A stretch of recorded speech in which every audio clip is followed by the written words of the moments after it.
Welcome, fearfully and wonderfully made human. It's me, Diana, from Through the Valley Therapy and Transform Mind Consulting and Coaching, and the host of this podcast, the Holistic Counselor Podcast, the space where faith, science, and healing collide to help you reclaim your peace, your purpose, and your power. Now, if you're a therapist, a mother, or a high achieving woman trying to hold it all together, you're in the right place. Because today's episode is a conversation you do not want to miss. I was on my usual 3 mile walk, decompressing from the day before, when I heard this therapist speak on the Entrepreneurial Therapist podcast, and her story stopped me in my tracks. She was raw, honest, brave, and immediately I knew I had to invite her here. Kristin Mervich is a licensed clinical social worker, the founder of Outsmarting Anxiety and OCD, and a business coach helping therapist moms work smarter, not harder. She's raising two toddler boys, expecting a baby girl, and right now she's walking through every mother's worst nightmare. Last fall, her 17-month-old son was diagnosed with stage 4 neuroblastoma. Since then, Kristin has been living between hospital rooms and boardrooms, showing up for her family while leading with radical courage. But this episode is not about tragedy. It's about resilience in real time. It's about the holy tension of helping others while healing yourself. It's about what happens when the healer needs healing and how you still find purpose in the middle of the unknown. So, whether you're listening in your car, on a walk, or between client sessions, I hope you let this one meet you where you are, because this conversation is about more than just counseling or cancer. It's about how we keep going when life humbles us and how God still shows up in the middle of the mess. So, Kristin, it's an honor to have you on my show. Thanks for being here. Thank you so much for having me. And that introduction was beautiful. And I appreciate you bringing light to the resilience on our journey, and meeting us all where we're at in the moment. Yeah, Kristin, listen, it's raw because for me too, I mean, I think we spoke and we touched base a little about, and people know on my journey because I'm pretty open as well. I've lost a lot of people starting when I was about 8 years old to cancer. And Yes. so that's what stopped me when I heard you and you were just so raw with, I forgot the name of the host, but I listened to her podcast. But I was just like, man, I want to have a conversation with her. So let's start with you, okay? So for people that don't know you, can you just share a bit about your journey, who you are, what you do, and what brought you into this work? Yeah, absolutely. Thanks so much. So my name is Kristen, and I am a mom of two toddler boys and have a baby girl on the way, as you said. And I have been a therapist for over 10 years. And started off my journey in the therapy world, in agency work and in nonprofit work, and then transitioned over to private practice. And I have built my private practice into a group practice, a small group practice now. And it was not until I became a mom, I always knew that helping other therapists in some sort of way would be a part of my journey and very intriguing and interesting to me. Um, but it wasn't until I became a mom that I knew what the avenue was going to be for me. Mm, And when I did have my second child, I just kind of very quickly knew that my own business had to shift yeah. into something much more nervous system friendly. I needed to slow down. I needed to change course in terms of how I was showing up previously because typically I'm a kind of a fast-paced person. Um, but Most of of us course, are yeah. honestly, like most of us boss babes, I don't know, leaders, whatever you want to call us. But if you have a group practice, I'm thinking like, girl, you're way ahead of me. I touched that for a second. I'm like, yeah, no, I'm not doing that. That's boss. That's boss lady right there. Thank you. Yeah. Yeah, yeah. But I just knew that I needed to slow down in some way. And honestly, Yeah. that group practice piece was part of how I have done that. And I'm Hmm. so grateful for it because as you mentioned, so I have a toddler last September. My 2-year old, so my middle child, was diagnosed with stage 4 cancer, and it's been a journey since then. And even today, as we speak, he's in the hospital and getting some very hard on his body, hard on his mind and his spirit treatments.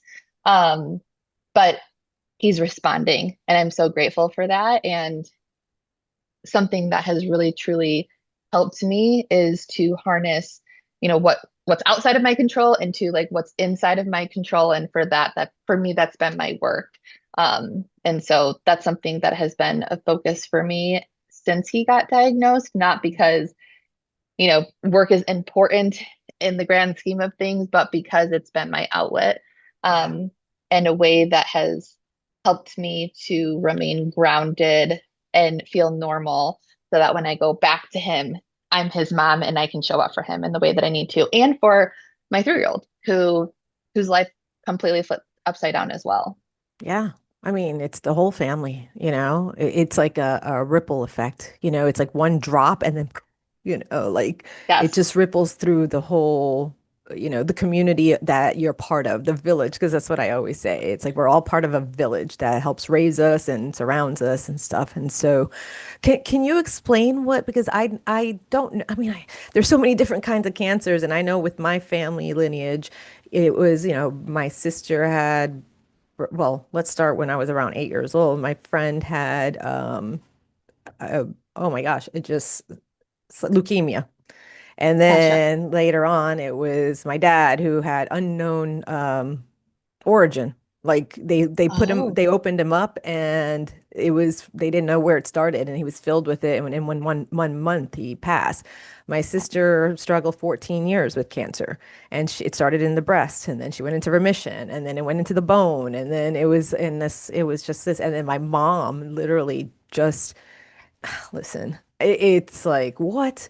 It- she was diagnosed. We went to the emergency room, and 9 days later, we were out of the emergency room, and 2 days she was dead. oh, So Kristen, like, I get it. And so having a yeah, child, though, that's like, like, and then I'm hearing more and more people, and I get it. It's like, I don't want, because I could live in fear of like, oh, genetically, people are like, did you check your breast? Did you check this? And I'm like, yeah, I know, but I'm not going to live in fear. I'm going to live in faith, yeah. Yeah, right? I think that's really powerful. And I think I think what you were kind of asking like a little bit about his type of Yeah. cancer. And first of all, I am so sorry because of course as someone who's been really affected myself, like it's indescribable how much it changes you and changes your life. And it's just completely unfair to everybody who is involved and everybody who's affected. Yeah. Um yeah. My son has stage 4 neuroblastoma. So that typically is the origin of that is in the adrenal glands. So he had a huge 3+ inch tumor inside of his belly region. Okay. And when he got diagnosed that day, they could see that mass, but then also lesions in his not his brain, but his head. So, like in the Okay. bones of his head, three Right. of them. And then we found one on the spine, not in the spine, but on it. And then one on his pelvis and one on his ankle. So there was about 7 tumors, plus it was showed up to be positive in his bone marrow and his blood. Um, and so since then, Mhm. it's been about 8 months, and um, his treatment in particular, neuroblastoma treatment. First of all, typically they're diagnosed when they're young. Like my child's age, around like 18 months, is Okay. is a typical origin, like an onset of when it shows up, which is so hard and devastating because you are walking through life and you have seemingly like a really healthy um child who, previous to that, we were at like 3 days before that, we were at a children's museum and he was climbing everywhere. There Wow. was not really any other sign Hmm. other than he had a long-lasting black eye. Oh. And, you know, kids go to daycare, Hmm. my Have kids were in accidents. daycare, they have accidents, right? Like Hmm. they fall down. Like I didn't really think anything of it at first, but of course, a black eye goes away and this one wasn't. And it was like going in and then it coming back stronger. And you're like, what's going on here? Wow. Um, and so we took him to a pediatrician, and honestly, what they said was, well, he doesn't have like an infection in his eye. He doesn't have like pink eye, basically, is what they're Okay. alluding to. So he's fine. He just has a black eye, which is a very common, what now, since being in this world, I've learned it's very common for parents to get dismissed in terms of their concerns for their kids. Hmm. Obviously, not just in the cancer world, but in general. And I think it's comes down to pediatricians are they're generalists, right? And so like Yeah. they're not trained in what to look out for exactly. So we took him to a what I had learned later was that my husband started Googling what it meant for a little child Don't to tell have. doctors that. They hate I know. doctors. But you doctor I'm Google, I'm an anxiety and OCD therapist, so that's what I tell people to not do for a living is stop Googling. um, right? but I'm glad he did, I guess. And Yes. I actually just found that out like a month ago. And so that had prompted him to really be motivated to get him into the next day to a pediatric eye specialist. Hmm. And they immediately sent us to the ER. They knew what was Wow. going on. Wow. Yeah. And so neuroblastoma treatment is not um, it's not easy. No cancer treatment is easy. What I have learned is it's very rigorous because you have to keep the cancer guessing. And so he's gotten every single cancer treatment in the books, Hmm. not just chemo or not just a surgery or Right. not just a transplant, but he's gotten more than those three things that I just described within his journey and will Hmm. continue to get it for it's an 18-month protocol. Okay. So overall, he has responded really well, which I'm very grateful for. And you know, he'll turn 3 right around the time, maybe a little bit after, is when he'll get to ring that cancer-free bell. And let me tell you, he will get a wedding-sized 3-year-old birthday party. I love it. Yeah, and I wanna, you gotta let us all know somehow, some way, Yes. honestly, because listen, no, this is hard because that's the resilience is the hope. It's the hope. It's the trust. You gotta trust the unknown. It is brutal at the same time. It is the surrendering, right? You're Mhm. surrendering and that girl, I don't know how you this okay, I know like right now you're in it, but to me it's like what I'm seeing, it's like you're building already OCD and anxiety, right? These are the Yes. things what you're going through could cause it to rise to a place because I know like I'm a therapist too, so we both know. And right now it's like, holy moly, we have to practice what we preach. We have to really take these tools that we've learned in textbooks or wherever with experiences in community mental health and actually apply it every day. Oh yeah. Oh Every yeah. day. So tell me, like,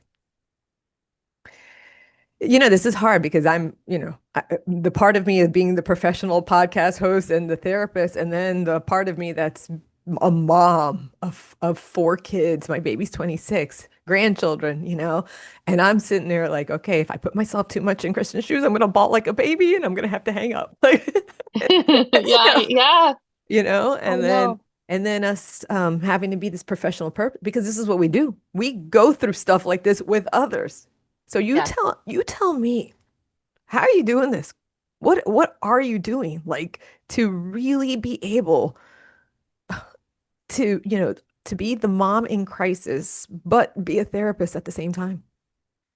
Yeah. Yeah. To be honest, I think first and foremost, our training and our background has helped me a ton. Um, just yesterday, and this is only the beginning of it, but just yesterday, I had I just noticed all weekend long, and it was kind of building in me that all the staff, and they're so well-meaning, but like all the staff who's coming in is saying, good job, like you're doing so good, buddy. And while they are doing really not nice things to him, while they are getting up in his space and breaking all of his boundaries, not giving him a chance to consent or say no and then respect it. And one of the things that, like, because I'm a therapist, I know to, to advocate for him, first of all, but second of all, I just brought the nurse in there and I said, listen, I didn't hear you say this today, but I just would like for us to use a little bit of a different language for him. I don't love that we praise him and say good job for allowing people to break his boundaries, allowing people to, break his consent. Obviously, we have to do these things for his health, but I don't want him to grow up thinking that the way that he gets love or approval or whatever in this world is to be compliant, right? Oof, girl. Wow, I never even thought of that. Never. Are you writing this Yeah. stuff down, Kristen? Because this is the book. This is the book that you're going to be writing in the future. Sorry. See, That's I don't even have okay. I think tissues. I don't even have tissues. This is my eyeglass cleaner. Oh, I didn't know I was going to cry. Dang, people, sorry. No, I'm not sorry. Really, I'm not. This Good is job. Yeah. Yeah, right. this is how Sorry, it not is. You, sorry. you can hang up if you want to. I mean, not you. Hopefully you don't. But I'm talking No. about the listener because listen, I know like it's probably like hard because yeah, I never even would have thought of that. And you are thinking of these things.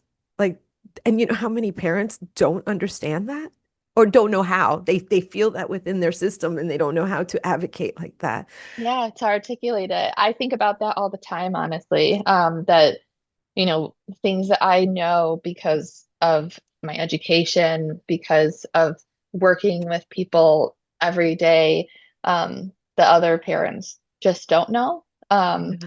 And even if they do feel that within their system, within their body, that they don't know how to articulate it either.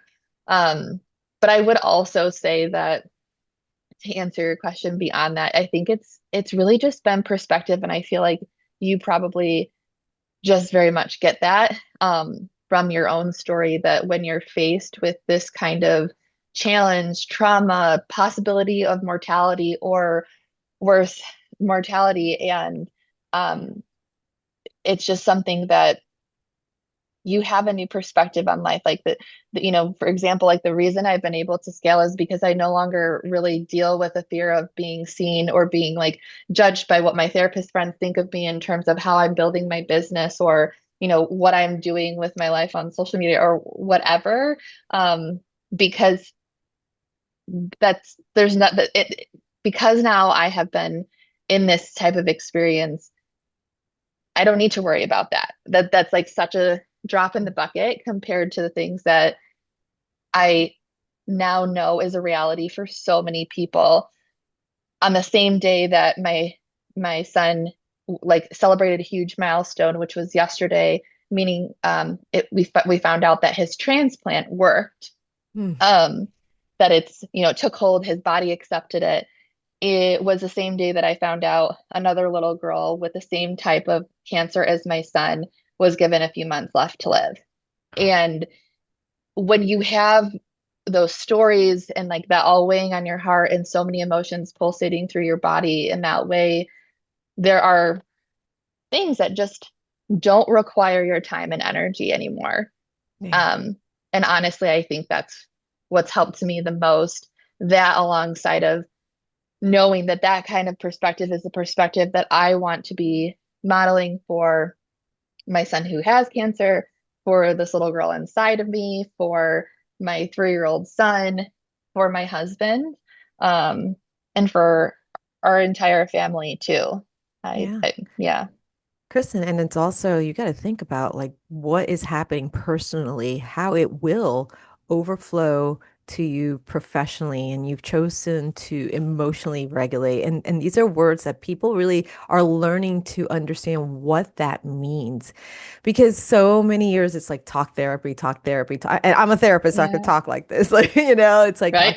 Right. But emotional regulation, like what does that actually look like? You know, not the rawness of it. I know for me, listen, going through what I've gone through for years you know, I could be super immature, but what you're talking about, your priorities shifted, right? You had to Mhm. prioritize things. You are no longer this young, just fresh out of college with, you know, like what you were talking about. You know, I had to go through it too, but all of a sudden, this big thing happened. And you had the choice to either retreat and let it consume you, or you had to choose to be like, okay, no, I have to now become strong enough and have the bandwidth to be able, and it's not about being superwoman, because to me that whole mindset of this Americanized, westernized mindset of poor women, like, you know, that we Yeah. we all go through of like,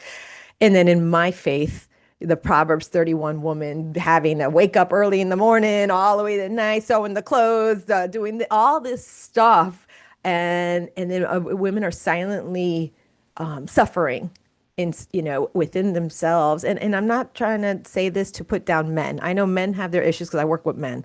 It's just right now we're talking about, you know, the boss lady, this and that, and having to, do I want to say balance? I don't even know. Is it a balance? It's prioritizing really, and having resilience enough, Kristen. Like, what do you do to emotionally regulate? You heard earlier that I walk 3 miles a day. Yeah. Three, I have to. That has taught me since COVID that that is how I got to get this anxiety moving out of my body. I do, Hmm. right? I have to watch what I eat. I do. And caffeine. I cannot have caffeine past 12 o'clock, Hmm. and I don't drink coffee. So what do you do, Kristen, to be Yeah. able to handle everything that's coming to you? Hmm. Yeah. And I think what caught my attention is when you were kind of questioning, like, is it balance? And honestly, that was something I was thinking about just last week. And what I figured out is the term I would probably use is like an integration. Mm. I actually wrote this on an email that had gone out this morning for my community. And, you know, what that integration has looked like for me has to do with both. I have things that I do for my personal life that basically have nothing to do with work, although it very much translates to how I'm able to show up when I am working. Um, and then others that are meant for both my work life, my therapist life, my business life, my family life, and then my me life. I always have to think about like how am I showing up for me, and it's not just about how am I showing up for all of these other people and things. So one of the things that I think has been really, really pivotal for me is having a slow morning, an unrushed morning. I used to schedule, client sessions at 7 a.m. before I had kids. I learned that I could not do that as soon as I had kids. But then I thought that, okay, like 8:30 is good enough. Still, definitely not. Like I need time because I don't want my kids to feel rushed on a daily basis, and I don't Right, want to feel rushed on a daily basis. right. Having time like both before and after work to not have to when I get home from work, feel like I don't have enough time to make dinner, um, and then have to rush, play, bath, bed for my littles, right? That I want time with them, and I want maybe to like have an experience where I can cook a little bit more slowly and like let them help me and not feel like I'm annoyed if them helping me means that it slowed our process down. I want Yeah. them to be able to experience like that slowness. I think Hmm. that's a big thing. To your point about what you eat, that's been huge for me as well. I noticed that I have to eat like a very specific breakfast. It doesn't even look like a breakfast, honestly. It's like ground beef, sweet potatoes, cauliflower, cherry tomatoes, and kale. And it's I love um that. yeah. Wow, Kristen, that's cool. I mean, people think breakfast has to be this certain way because we've been infiltrated with too many flipping commercials since I was little with cereals and because breakfast. But yeah, Yeah, why not have that for breakfast? Because that sounds like a dinner too. But who it says that you does. cannot have dinner for breakfast? Right, right. And for me, it's that being able to get all of that protein and fiber in with like the combination of meat and veggies. And I feel like I'm more alert. I can think better Yeah, going into my day. I stay yeah, full for longer. me too. Um, Yeah. Same thing with just how I eat throughout the rest of the day too. I can very much notice when, I had some French fries, and not because I had French fries yesterday. I don't mind a good French fry. And I can tell if I have that too often, then it affects my energy Yeah. levels, my mood, all of it. Right. I also really love to move as well. My favorite form of movement is to lift weights. And so Oh, that was what I did yesterday. I was in the gym. And I think like one of the bigger things finally would be what I would like to call identity journaling, where I do, if you look at I have a backpack down here, and it's a little flower backpack, and it has like 5 different notebooks in it wow. because they're all separate. Uh-huh. Um, and so I have like a calendar that I like to keep up with, tracking my time and auditing that. And it helps me understand, like, if I was having a rough week, did how I choose to spend my time impact that?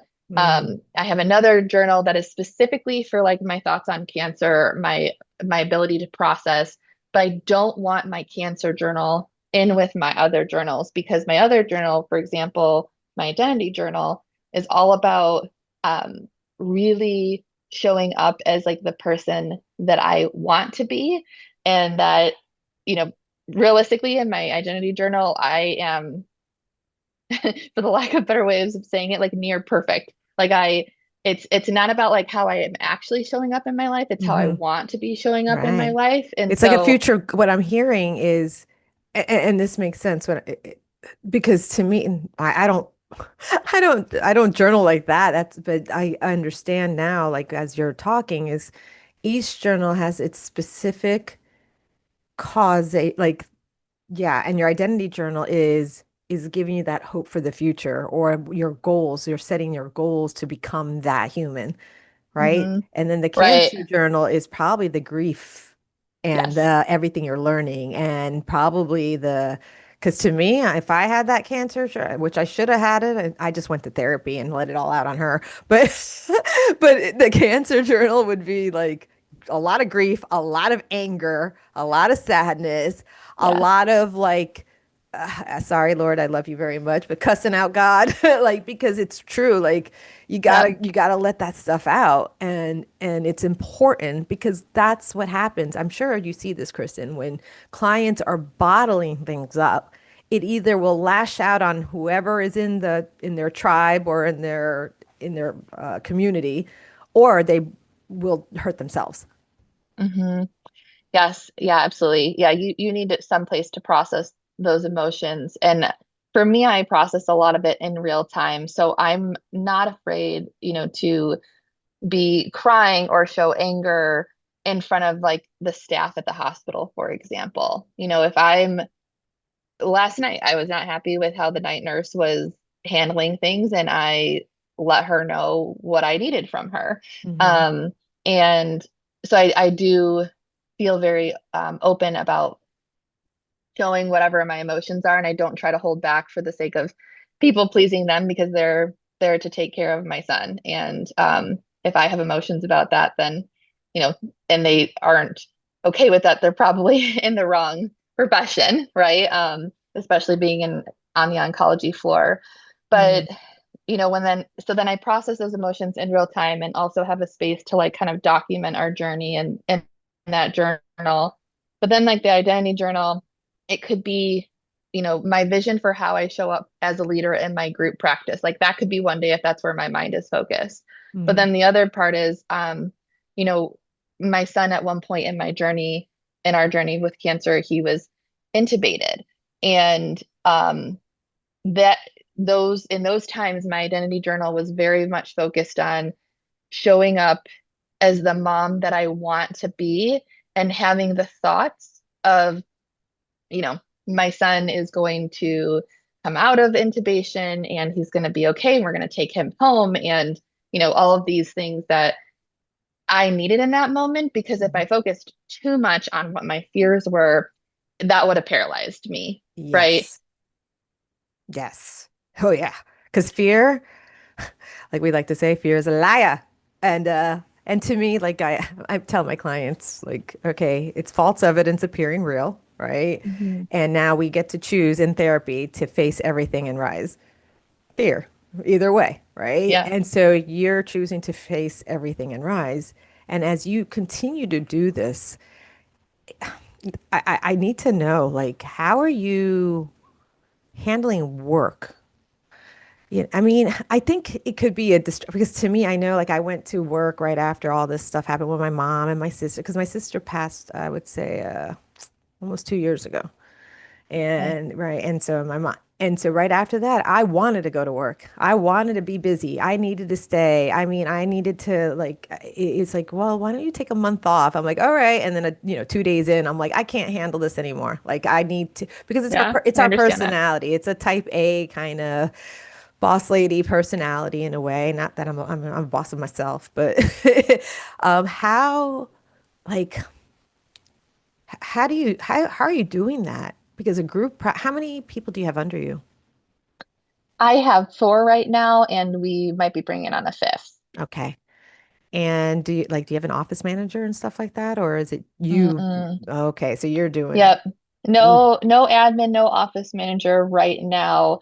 I Hmm. will say that in an untraditional sense, I delegate a lot out to my therapist as part of their position. Okay. Um, and so, for example, in the very beginning of them coming on, they are the ones who handle our phones, for example. So actually, just last week, I had a meeting with the three newer therapists. Hmm. Um, and they're all in charge of having a phone day. And we came up with a system for, like if it's your day and, there's a system behind it. Right. Um, and they do their consult calls.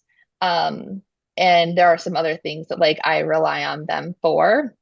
But I am like the person who can come in and I have my meetings. And for me, how I've handled this is really like I have my whole goal with all of this has become to work part-time with full-time pay. Because, one thing that I had researched into recently was that was the origin of the 40-hour work week. Mm. And Tell us a little about that. What did yeah, you learn?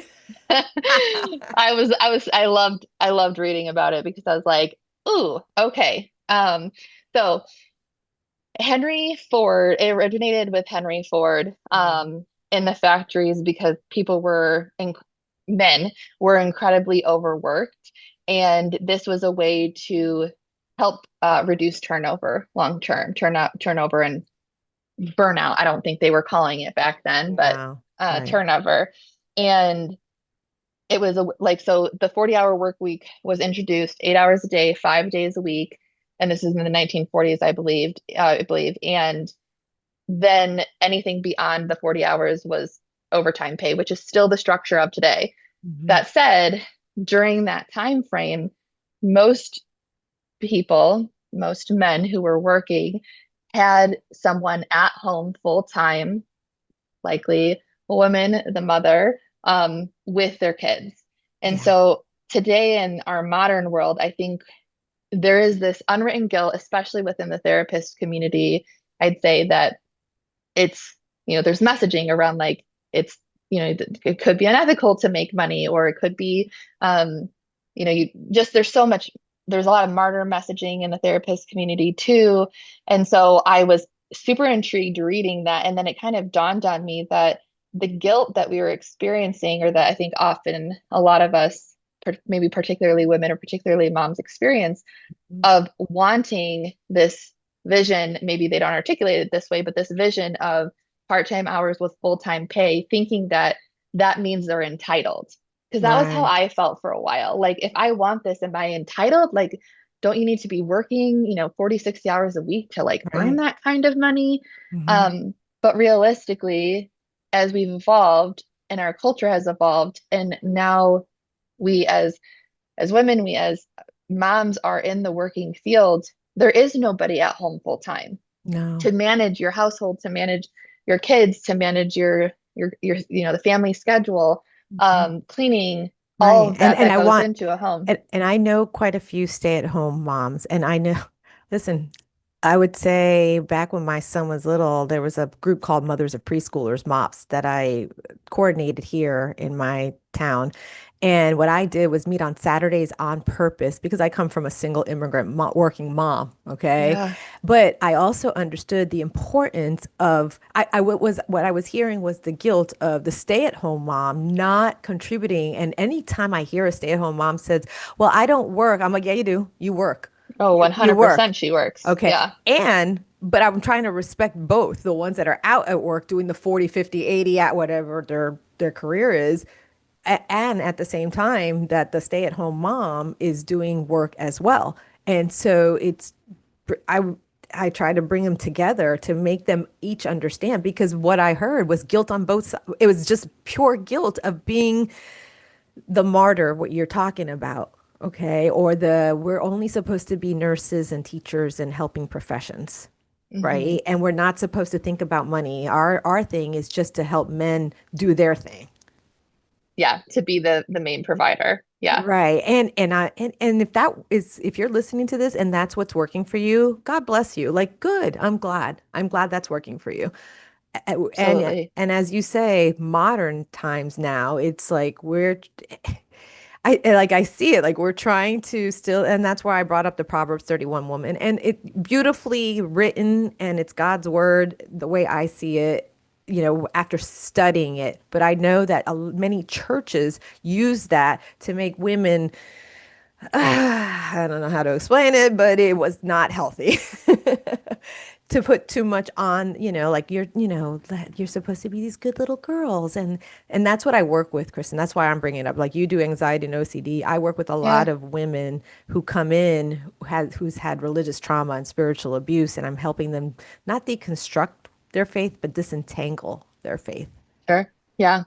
That's really powerful work. And so that 40-hour work week that you're trying, and you want to work smarter, not harder. And that guilt, and it's also coming from community help. Because remember, we go into this field, many of us, social workers, the marriage family therapists, it's not about the money, honestly, right?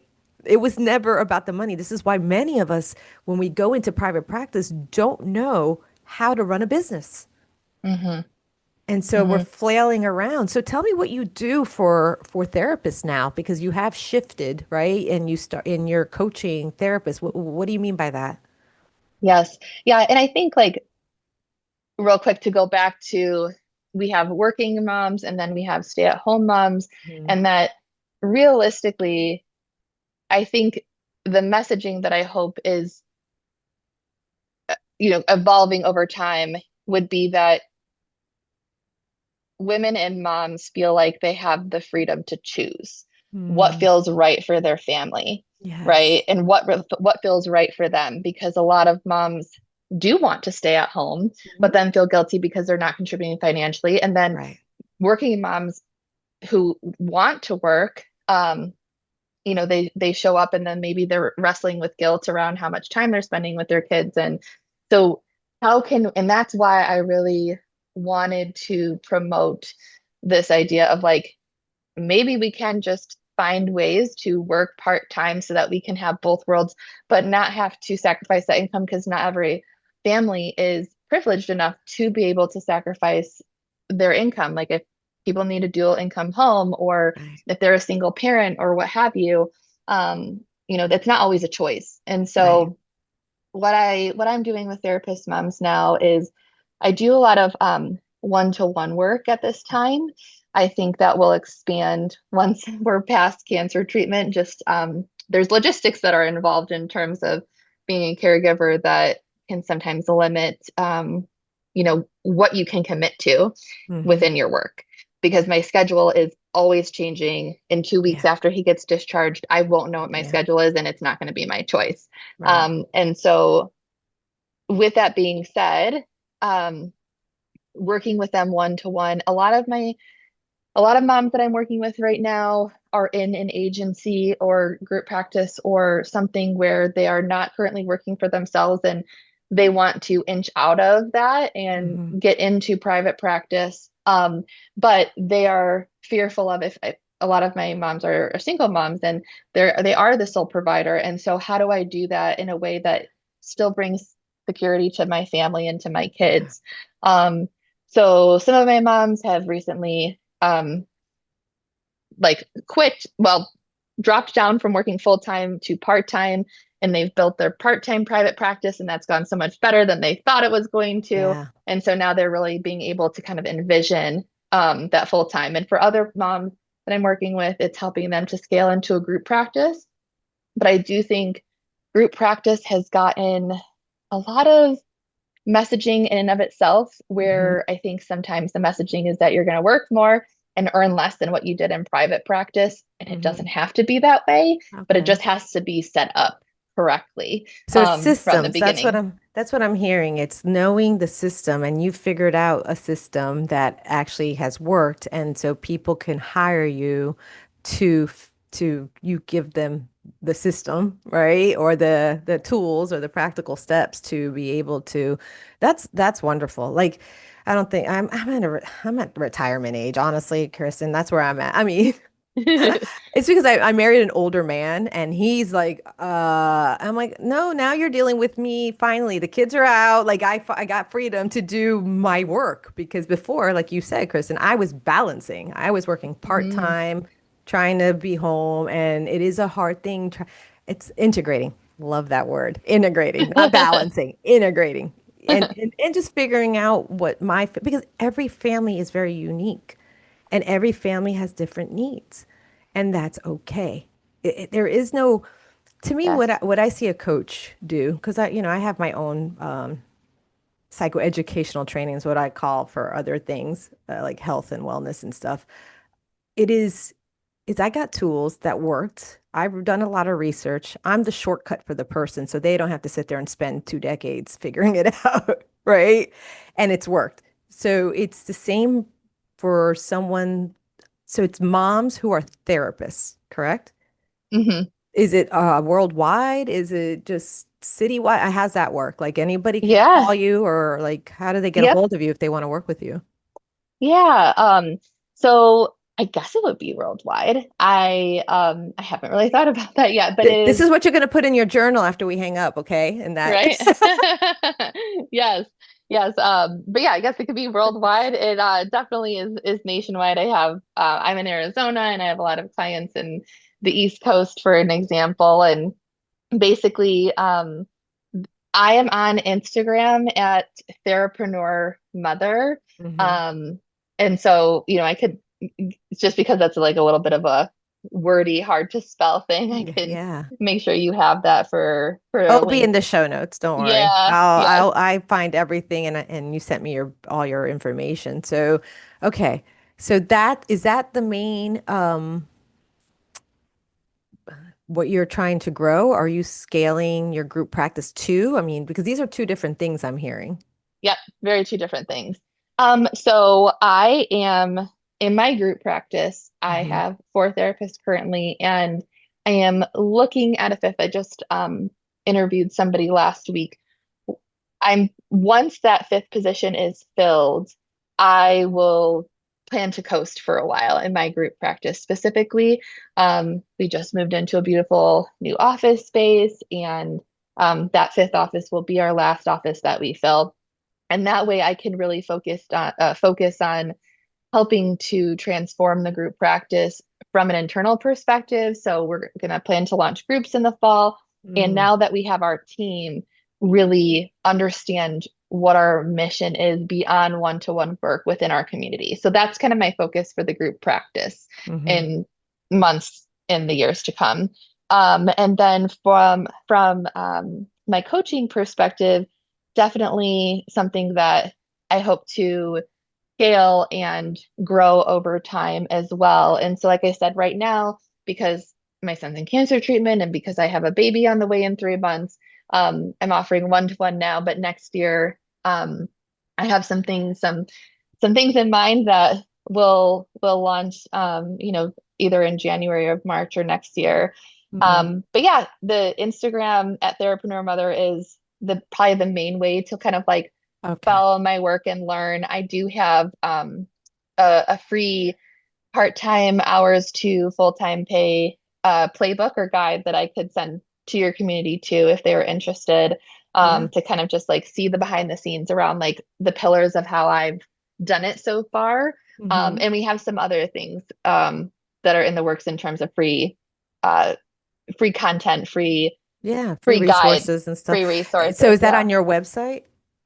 I actually don't have a website right this second, but on my Instagram, I have like a link where they could Okay. find all of this stuff. Like they can click the link and be able to access that free guide or access I have like a newsletter that goes out weekly that talks about things like learning about where the 40-hour week came from, or the I fact love that like that. mom brain is actually your best asset to um, step into your entrepreneurial role, as a woman, as a therapist, Oh, as a wow. businesswoman. There's a Okay. lot of correlations that, are kind of like, oh, you have mom brain, that must mean you're forgetful. But what that really has meant is that we've freed up some gray space to focus on what really matters, Mm. and can help us to zone in on our goals and what we need from our life and be creative in that way versus only focusing on the fact that, like, for example, for me, I lost my AirPods several times this month, or I'm 6 months pregnant, walked out of Target and forgot to pay. I went back in, but um, Yeah. but that I do think those mom brain like Hmm. qualities have also been my building blocks for scaling my business so quickly. Wow, man. Listen, I wish I knew that back in the day, 27 years ago about mom brain. Like, mom brain, and then it goes into, then you have the kids, and then it goes into the hormonal thing, and then you got brain fog. And it's like, do Yeah. we ever catch a break from our menses to menopause? Like, honestly, right? I mean, but Yes. that's the resiliency that we do have is understanding. And what I heard you say earlier is becoming like that curious observer of yourself. Like you take ownership of you and you realize because you've gotten to know yourself so well. Right. And Yeah. that's important. Whoever's listening, that's super important because sometimes we do walk around the mom brain or the brain fog or the hypervigilance and our brains are on fire and we're Mhm. on constantly and then we're popping off and we don't understand why. And that's the beginning is taking the one tiny step to just say, okay, let me practice the pause and take a deep Yeah. breath no matter what's coming at me right now, whatever saber-toothed tiger is at my door. Yeah. How can we slow down? How Yeah. can we slow down? And in my faith, we call that trying to go from Martha to Mary, where we Yes. sit at the feet of I Jesus. know that story. Yes. Yeah. And so it's like learning how to understand that nobody is perfect. Because even Kristen and I can have every flippin' tool book read, learn about everything, and we still are human beings. That's why we need each other. And that's why we need to continue to learn and understand and grow and become more and more resilient because, staying frozen in that, freeze, fawn, uh, the four F's. Sorry, see, I just got menopause brain fog, mommy brain, Yes. grandma brain. Let's call it grandma brain. Yeah. Flight, fight, freeze, or fawn. There you Yeah. go. So, is there any tools or books or resources that you use a lot in your practice, not only for yourself, maybe, but for your clients? Yeah. That is a good question. Um, I'm trying to think kind of quickly here. Hmm. I I think for myself, I use a lot of podcasts. I follow a lot of podcasts who promote this idea that both are possible, that we can be regulated human beings who feel grounded and lit up by our lives and still be an incredibly great mom to our kids and have our own identity. And if work is a part of that for you, if building a business is part of that for you, um, then you get to have all of them. Hmm. Um, so yeah, I do really love entrepreneurial therapist. She's actually my business coach, and her name's Oh, Danielle Swim. cool. I follow Oh, her. yeah. Yep. And then she actually just shut it down, but I have recently loved listening to Empower Her podcast by Mm, Keisha Got Mary. I think her main thing is like I think she shows that part of us that gets to decide like change our minds and pivot, and we don't always have to like stick with one thing. Um, and you can be who you are, be authentic to yourself, and um, build something that is within your wheelhouse and something that you feel really confident in. mhm. Um, I followed Millionaire Mother, who kind of shows that world of both are possible. And then I really also, I think her podcast is called Mom Set, but Mm, from a mom perspective, Tessa Romero is her Instagram handle, and I'm in her mom community. And she has just like um, just such excellent resources and mindset. Honestly, she's been a big part of how I've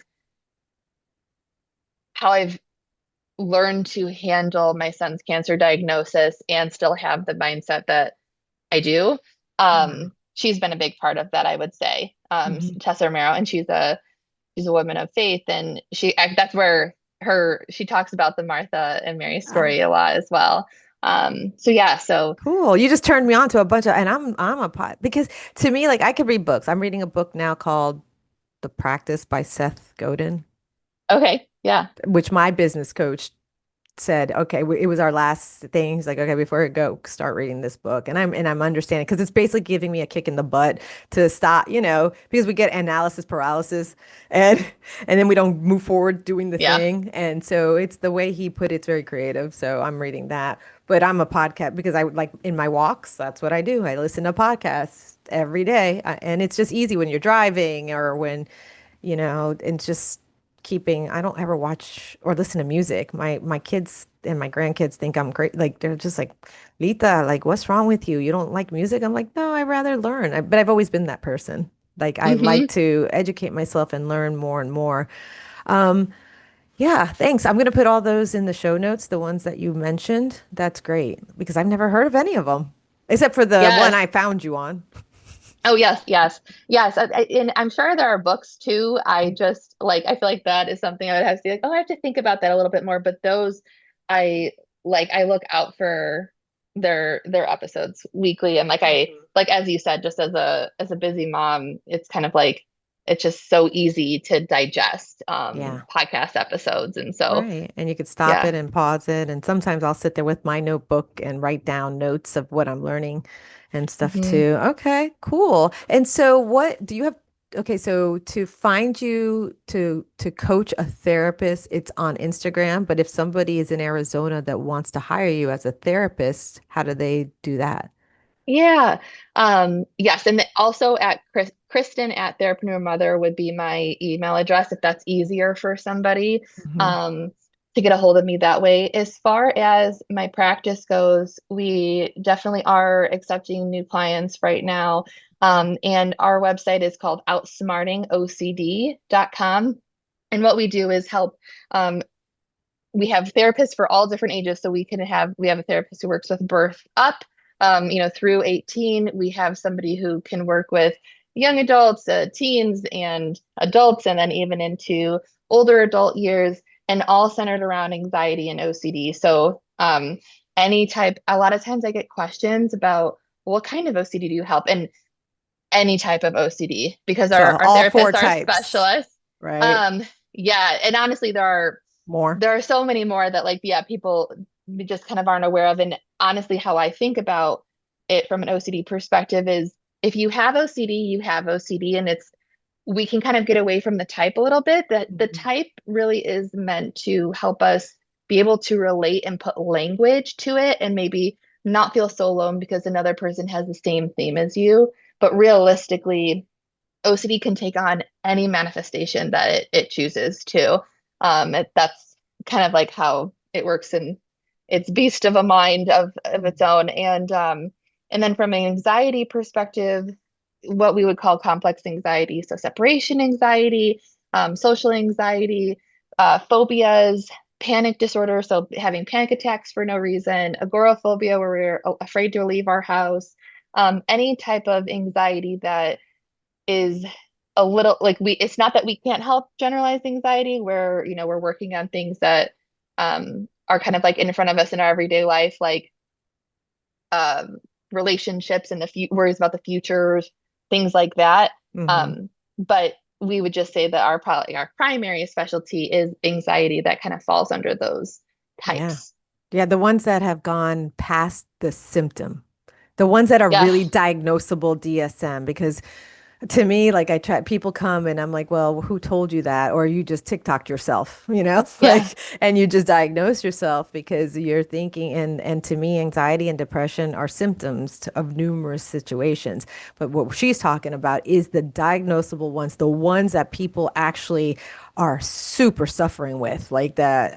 I mean, the washing of the hands, the locks, the agoraphobia of like the fear of, there's so many different fears and that Yeah. anxiety that has paralyzed you to a place you can't even function or go on social media.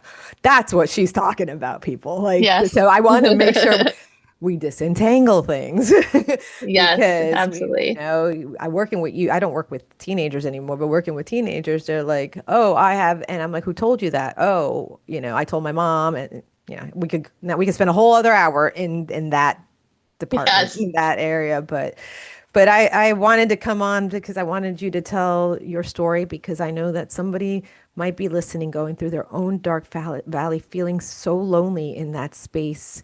Because when something like that is dropped on your lap out of nowhere, like that changes your whole perspective on life.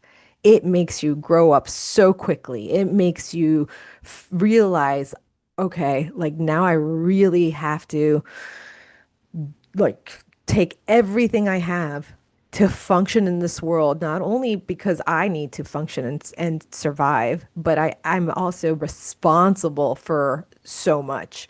So if Hmm. someone is listening right now in their own dark valley, w- what would be something you want them to hear from you? And not as a clinician, but as a fellow human being. Hmm. I just want you to know that while it might feel like others who are in a similar situation as you have it all together, that we all have our moments and that we all have our emotions and our fears and things that feel very paralyzing at time. I know that's been true for me. I could sit here and, talk about all of my deepest fears that are centered around my child living with cancer right now.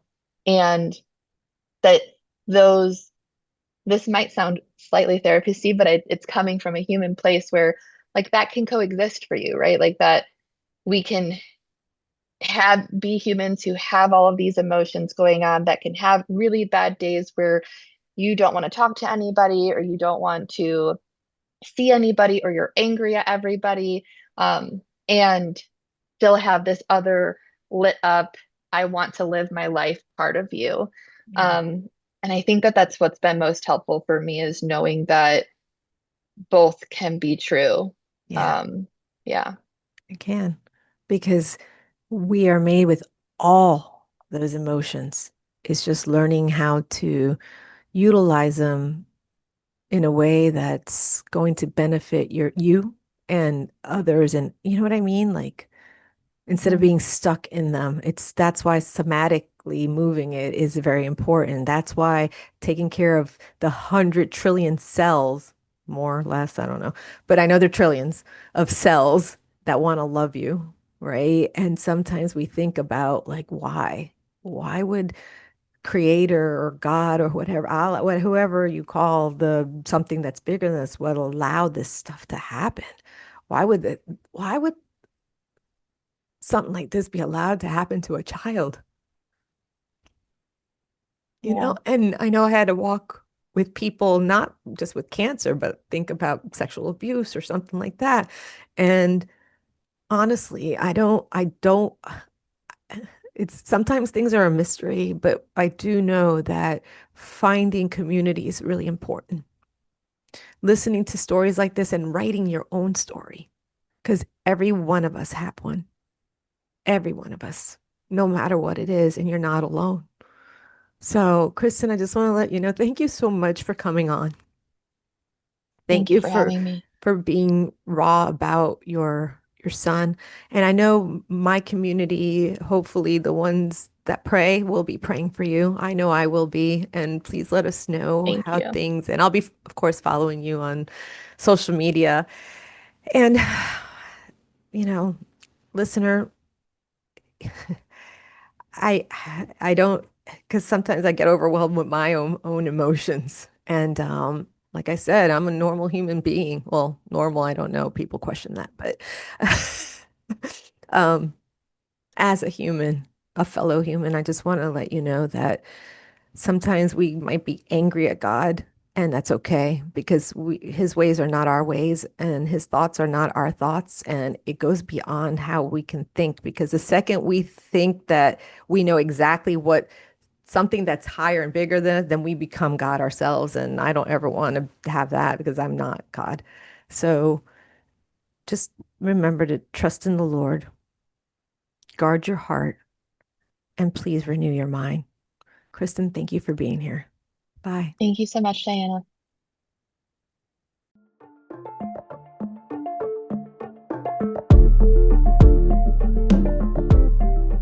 And now for the disclaimer to make sure you understand that you are responsible for you. The content provided on the Holistic Counselor podcast is for entertainment and informational purposes only and is not intended as a substitute for professional medical advice, diagnosis, or treatment. Always seek the advice of your physician or other qualified mental health provider with any questions you may have regarding a medical or mental condition. Never disregard professional medical advice or delay seeking it because of something you have heard on this podcast. The views expressed on this podcast are my personal opinions and do not represent the views of any professional organizations with which I am affiliated. Call your doctor, 911, or 988 immediately if you have a medical emergency. The Holistic Counselor podcast does not recommend or endorse any specific tests, physicians, products, procedures, opinions, or other information that may be mentioned on the podcast. Reliance on any information provided by the Holistic Counselor podcast, guests appearing on the podcast at the invitation of the Holistic Counselor podcast, or other listeners to the podcast is solely at your own risk. Confidentiality notice. If you engage with the Holistic Counselor podcast by commenting or posting and are a client, please be aware that you may be revealing information that could compromise your confidentiality. Please remember that disclosing your identity or personal details can be linked to your clinical material. As a therapist, I am bound by confidentiality and will not respond to any disclosures of this type on this podcast. I am committed to upholding the ethics and confidentiality of the therapeutic relationship, which extends to all forms of communication in accordance with the laws and professional guidelines that govern mental health professionals. I want you to know that your privacy is of utmost importance, and you are responsible for protecting it when interacting on this platform or any other public forum. Thank you.